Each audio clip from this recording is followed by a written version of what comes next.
This podcast was produced by OAR FM Dunedin with support from New Zealand On Air. Well, hello there, lovely humans. Welcome and thanks for tuning in to the Sleep Lab Stories. I'm Liesl Mitchell, a person with narcolepsy and a fascination with sleep. We all do it, but do we talk about it? Stay tuned as we chat to anyone and everyone about their weird, wonderful, and just plain normal sleep stories. And welcome to everybody. Thanks for being here today. And I want to start with dreams. How many people remember their dreams? Dreaming is one of those universal things supposedly we all do while we're sleeping, but it's also one of those great mysteries of sleep. And a little bit like the question, why do we sleep? There are various theories, but no definitive explanation about why we dream. So that's my little provocation to you to get started today. Stay tuned for more thoughts about sleep as our guest for today shares their own sleep stories coming up shortly. But if this is your first time listening, it's super nice to have you here.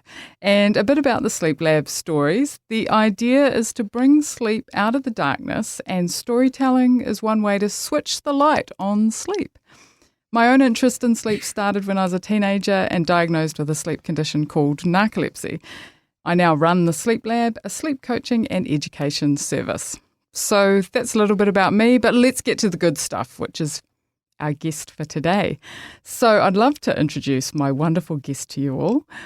It's a little bit difficult to know where to start, actually. Dean is a man of energy. Dean Delaney is a man of energy who does not do things by halves.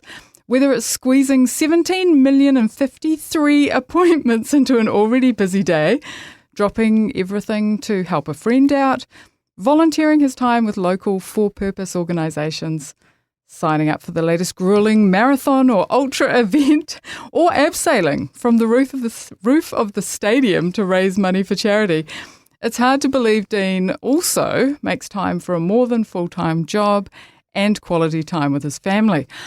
Phew, that's Dean Delaney. Welcome, Dean. I'm very grateful to you for squeezing a few moments into your busy schedule. Kia ora, Liesl. Look, great to be here. Thank you. Love the introduction, by the way. Oh, you're very welcome. It was very easy, actually. I was like, what do I write about Dean? Oh, what do I not write about Dean, actually, when I was jotting these things down. Wow. So it's lovely having you here. And before we go any further, I'm always a bit curious about this. Why did you say yes to coming and talking about sleep? Good question. I'm a big fan of yours, so It was a no-brainer. But quite an unusual topic to talk about, something I certainly haven't talked about before. And I thought, talking about sleep, that sounds a bit unusual. And I thought, yeah, I'm in. So let's go. So it's going to be interesting to see what unfolds. Yes, I'm intrigued too. And I love your yes factor. I love that. Take a risk, jump in, abseil from the roof of the building, or talk about sleep. This is not as nerve-wracking as abseiling off the roof of Forsyth Bar Stadium, I can tell you that. I don't even know how you did it. That just sounds horrific to me. It was. Well, go you. Okay, so I would say my impression of you, Dean, is that you're an incredibly energised person, and I'm wondering, how much sleep do you need? And has that changed over the years? Yeah, good question. It has changed over the years, and I thought about this before I came in today and sort of wrote down a few things. I had a bit of a life-changing event when I was early 30s, and I used to be a guy that would eat unhealthy, drink a lot, go to bed at midnight, get up at 8 o'clock, type thing. My lifestyle now is quite different. Hopefully I eat a lot healthier. I exercise a lot more. The drinking's debatable, but I'm somebody that operates off not a lot of sleep, I think, but being busy, having the exercise and the outlets, I think gives me that energy to continue. So I suppose a lot of the days of the week, my alarm is set for 3:45 in the morning. So I'm up at 3:45. I'm sorry. I just need to, that's 3:45 a.m. Yeah, a.m. Yeah. And so I'll go to bed around 10:30, give or take, and I can wake up feeling fresh and do some stuff, some life admin work, reading, whatever, for an hour. And then I head to the gym and will do gym stuff or run or swim or whatever and feel good. You know, sometimes you pay for that at the back end of the day. But on the whole, it works. Wow. Does that mean you wake up to an alarm, or do you find that you wake up quite naturally? Yeah, I wake up pretty naturally, sort of around that sort of 3:30 to 3:45. I'm waking up. There are occasions where the alarm will wake me up, but yeah, I'm kind of attuned to getting up at that time. It's not so great when you want to sleep in, but yeah, the alarm, which is my phone, if that is always by my bed, and yeah, that's what I rely on a lot of the time. I'm curious, is this a every day of the week and the weekends routine? Yeah, so I've trimmed it back. I got a bit stressed, to be fair. So I used to get up Monday to Friday, 3:45, and then I kept hearing that, you know, one of the causes of dementia was lack of sleep, and I'd heard that from a few people, and I thought, okay, well, maybe I should wind it back a wee bit. So that's now a Monday, Wednesday and Friday, and then the other days of the week I'm getting up around 4:45. Weekends are a wee bit different. Normally I train at 7 a.m. on a Saturday, so I'm up about 5:36, and on a Sunday swim at 7, so I'm up at sort of 5:36 anyway. So it changes a wee bit depending on what I've got on. Wow. So that's Dean's sleeping, the 5:30 sort of. Big sleeping. No breakfast in bed though, just a sleeping. Yeah. Yeah. Oh, wow. Yeah. Oh, it's fascinating hearing different routines that people do. And when you said 3:45 a.m., I did have to stop. And Yep. Wow. It made me think about when I lived in South Korea, and Buddhist monks at the temples around the place would get up at 4 a.m, and I just could not fathom that time of day at all. But it was a regular practice. Get up, pray. There were bells. There were all kinds of things. So sometimes if you lived near a temple, you too would be awoken at 4 a.m. Yeah, so, right. Yeah. Very good practice, Dean. Well, I am intrigued, as is the practice on my my lovely podcast, is to work our way through some cards. So I have put some cards in front of Dean here. He does not know what is on the cards, and I don't know what comes next on the cards. And I'm going to invite Dean to take a card, see what's on the card, and talk to us about what comes to mind. Okay, so I've got the very first Pink card. Pink card. Yeah. Most uncomfortable sleep ever.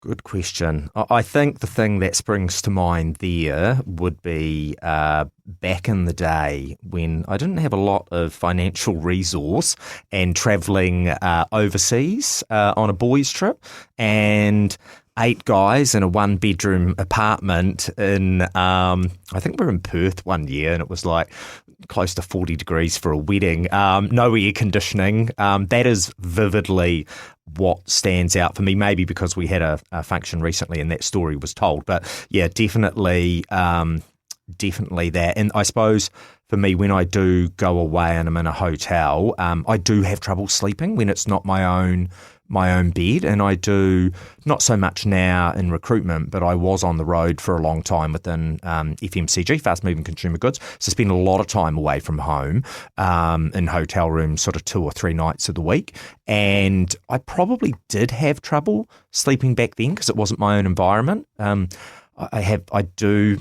you know, this is a hidden truth, a secret, I'm not sure what, but I not do a take secret anymore, Dean. It's like, you know, your secret blankie. I take my pillow with me when I am travelling in the car, not on a plane, because it's a level of comfort, I suppose, and familiarity. So but that would be my most uncomfortable sleep ever.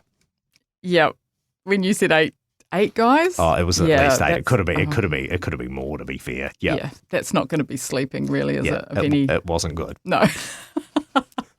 I'll put the card at the back there. So go on. Right. And what's next? Let's do another one. So now we've got a white card. Yes. What do you need to feel safe at night time? Good question. What do I need to feel safe? I just did media training recently, and apparently repeating the question gives me time to think of an answer. So I've just done that. It was brilliant. Yeah, an interesting question. I think for me, the one thing that springs to mind when I'm at home is my daughter Harper. I've got a routine that I go through. I check the doors are locked. I check all the lights are off, and then I go in and check on her. It's the very last thing I do before I go to bed. And I think knowing that she's safe probably makes me feel safe as well, if that makes sense. Yeah. Yeah, no, that does. Yeah, that's nice, actually. A creature of habit, so I do the same thing every night. Yeah. It's a good way to remember all the things, actually. Yeah, it is. Have a little routine. Yeah. Well, before we keep going with any more cards, I'm just going to interrupt us for a moment because we are very lucky here on the Sleep Lab Stories to have a wonderful sponsor, and we will just hear from them in just a moment. Need a caffeine hit? Head to Grid Coffee Roasters, right in the heart of Mornington. Whether you're looking for a delicious flat white, refreshing peppermint tea, a last-minute gift, or some freshly roasted coffee beans, we have you covered. See you soon at 172 Eglinton Road. Follow us on Facebook at Grid Coffee Roasters. And as always, thank you so much to The Grid for making this happen. And I actually had a delicious coffee at The Grid this morning, so I can vouch for their awesomeness firsthand.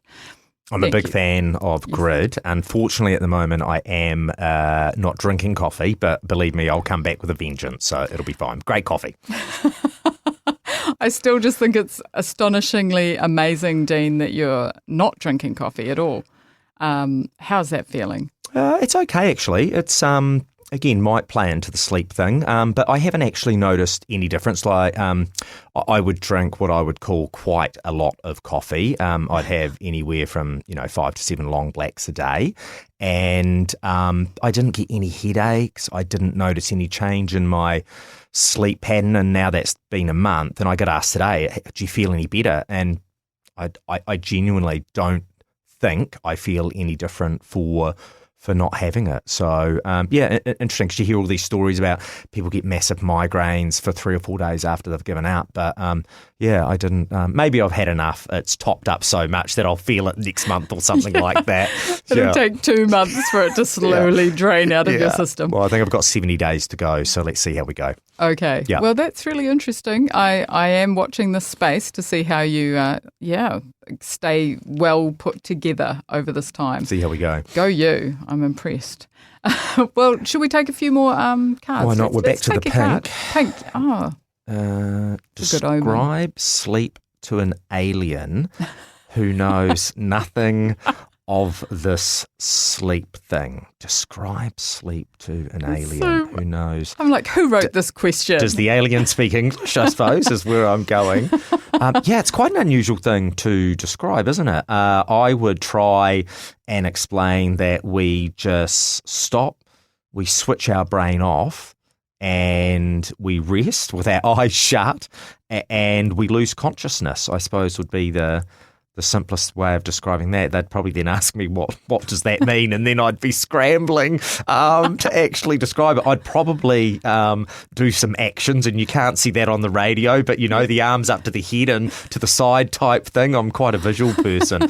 But that's probably how I would go. And it depends who the alien is. If it's E.T., he'd get it. Mork, maybe not.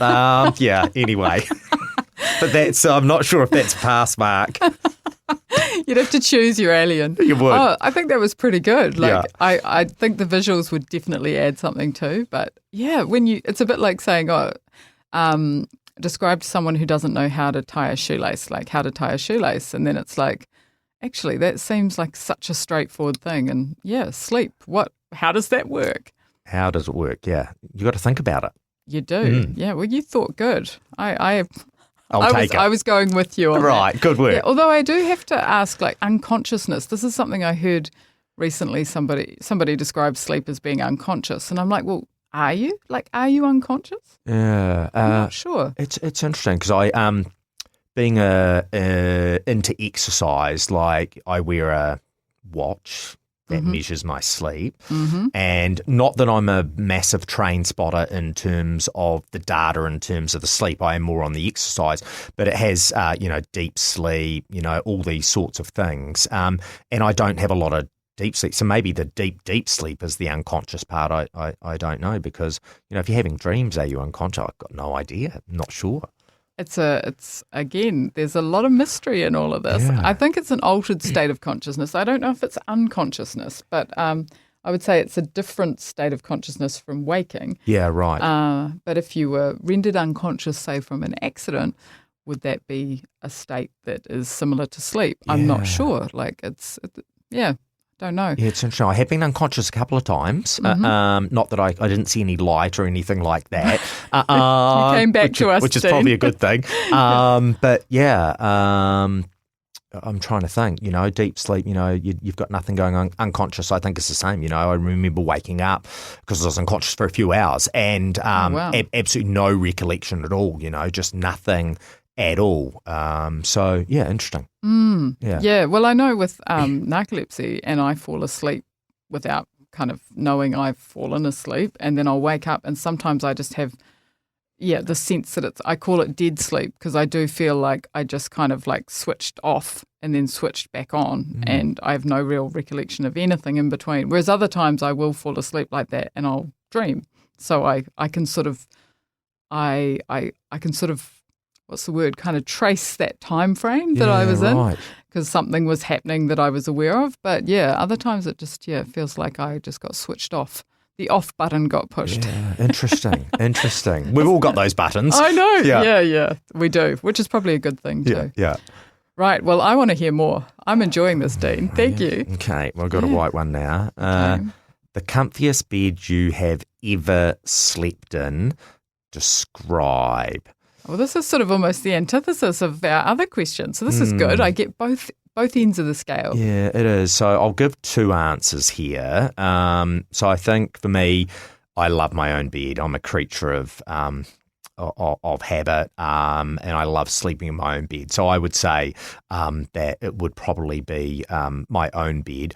But we had a family trip to Vietnam a few years ago, and I stayed in this hotel in Hanoi, and the bedroom was just the most amazing bedroom. The windows were open, there was music, it was incredible. And the bed, I remember saying I've never slept in a bed like it. It was absolutely perfect. Maybe it was the environment, but yeah, it was incredible. So yeah, that was a good experience as well. Yeah. And I mean, a lot of people would probably say their own bed was the most fabulous bed.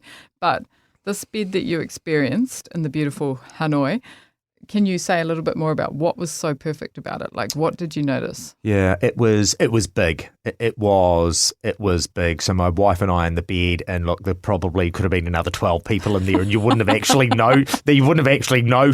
Not that I'm advocating for that, but it was big, and it was. I've never seen so many sheets, a duvet, and it was like quite layered, and the pillows were abnormally big. So yeah, I'm just not sure if it was the whole environment that kind of blew me away, because I'd never seen anything like it. So yeah, but that's something that stood out.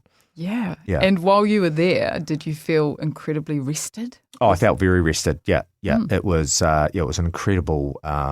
I think Vietnam on whole is a country where you do feel rested, even though, you're going down the main street, like there's a million bikes and a million people everywhere.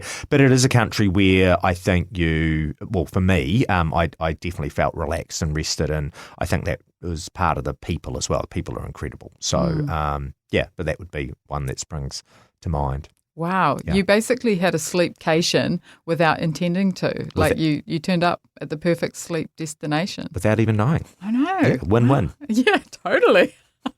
Now I want to go and experience that. That bed sounds incredible. Yeah, I'll email you the hotel because I Send can't it to remember the name of the hotel.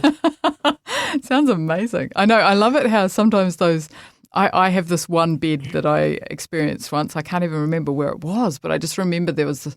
No, I do. Yeah, friends. I stayed at a friend's house, and they had this bed that was big, and then the duvet. Yes, the duvet was just light but heavy enough, and it just was like the perfect. I don't know. The combination and the bed comfort level was Incredible. 95 to 98% Yeah. comfortable.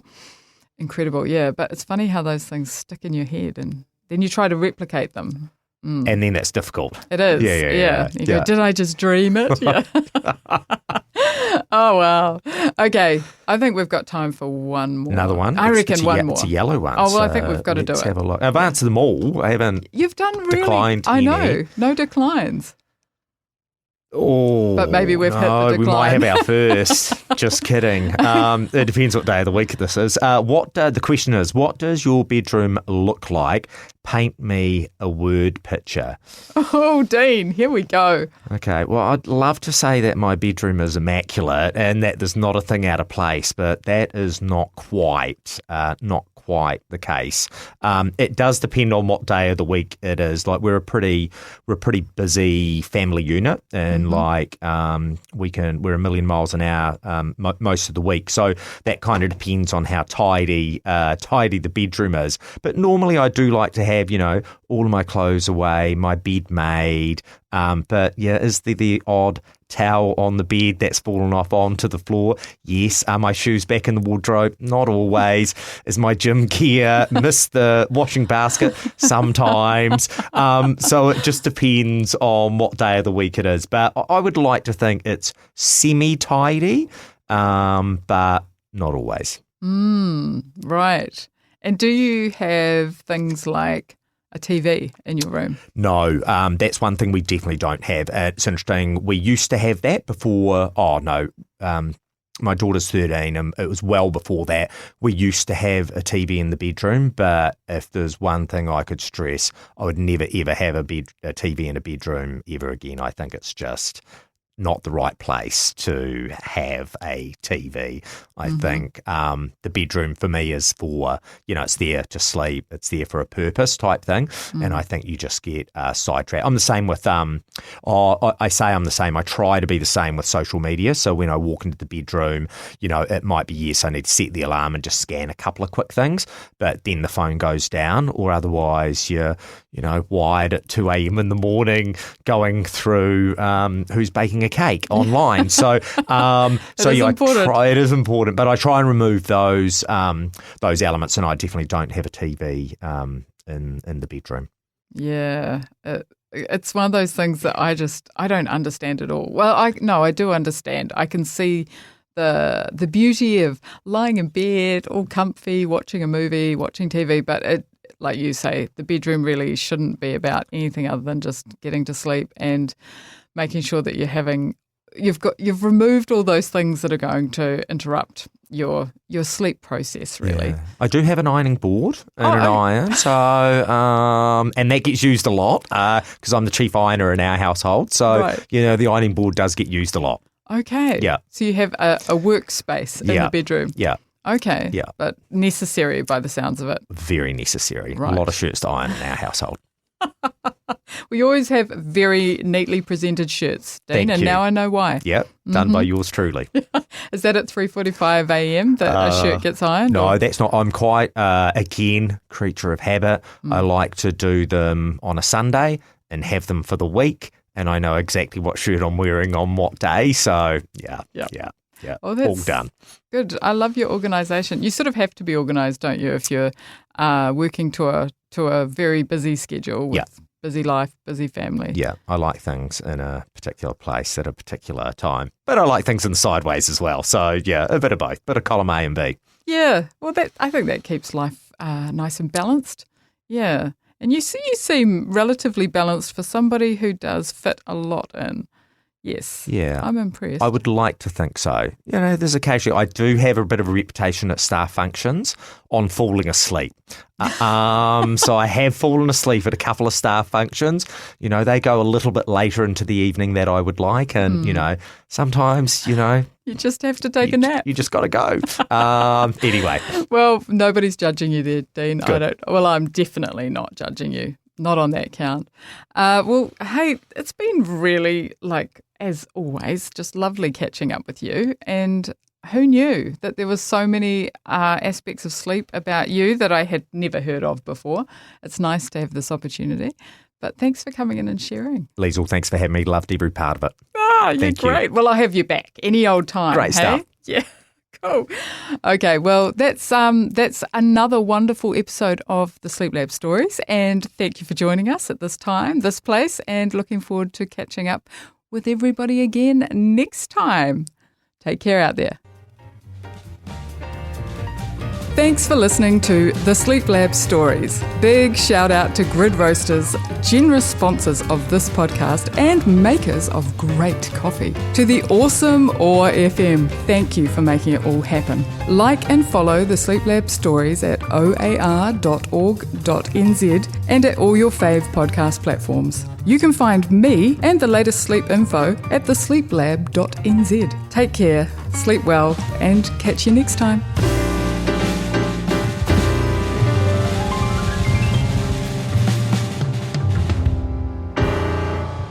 This podcast was produced by OAR FM Dunedin with support from New Zealand On the Air.